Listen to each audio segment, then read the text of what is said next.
Hi guys, here's that video primer on the lantern.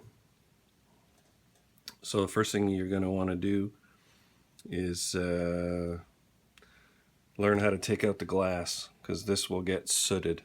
So this little thing here is not to hang the lantern by, but if you put your hand over the bale wire, you pull up, there's a spring inside of here, and then you can tip your globe back, and that you just remove, pull it out like that, put it back in, real simple, same idea. Then to put it back in, same thing, pull up with your thumb on that, there you go. To fill these, the tank is not a sealed unit, so you shouldn't fill them past the ridge in the tank. So, you know, just about there. I think it's something around 300 milliliter, something like that. And obviously the cap is here.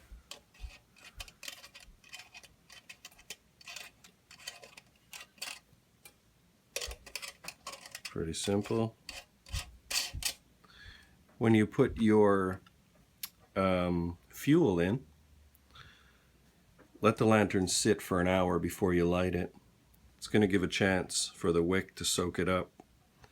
If you light the wick before the fuel has saturated it, you're going to be burning the wick instead of the fuel in the wick, and you'll ruin the wick. Anyways, to light it, you have your handle over here. What I like to do, because it's really stiff, is I like to grab it at the bottom.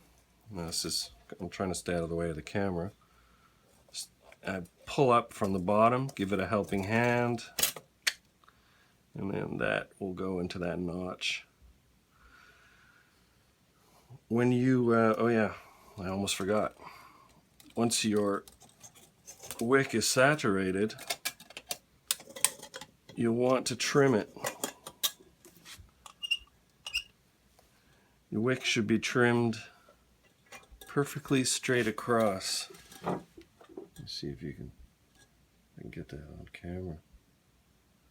Should be trimmed perfectly straight across, or to the best of your ability.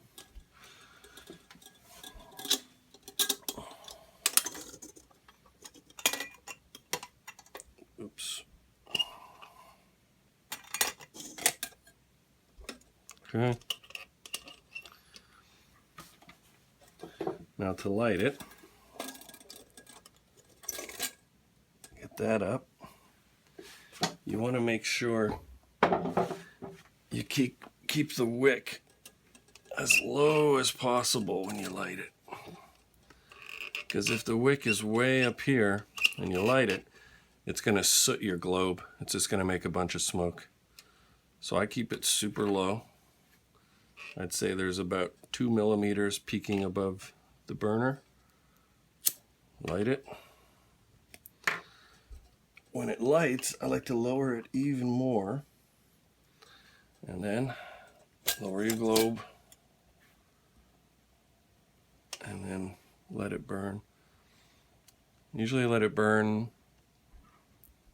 low for about 5 or 10 minutes, just to let things heat up, and then adjust it from there. Let me see if that's in the frame. Okay. And that is basically it. If you burn it for hours on end, sometimes you'll notice after it cools down and you want to clean your globe or whatever, take it apart, you'll pull up on this and the glass will stick to the chimney. The exhaust, for whatever reason, sticks to the paint and it sticks to the glass. Anyways, when that happens, you'll notice when you pull up, the glass will move with it. To correct that, I just take my fingernail and I just break the seal between the chimney and the globe. So to put it out, all you got to do is just lower your wick adjuster until it goes out. You take maybe 15 seconds or so. If it's taking forever, just you can blow in the top of the chimney and put your wick up, make sure it's out, and that's it. Let it cool. What else? That's basically about it. This is the fuel. Get this at Canadian Tire. It's a Woods brand, kerosene based. You can also get the same thing at like a Home Depot. It's made by the same company. It's just different labeling. Burns about 20 hours or so. And that's that. And I'm probably forgetting something. I don't know. Anyways, good luck.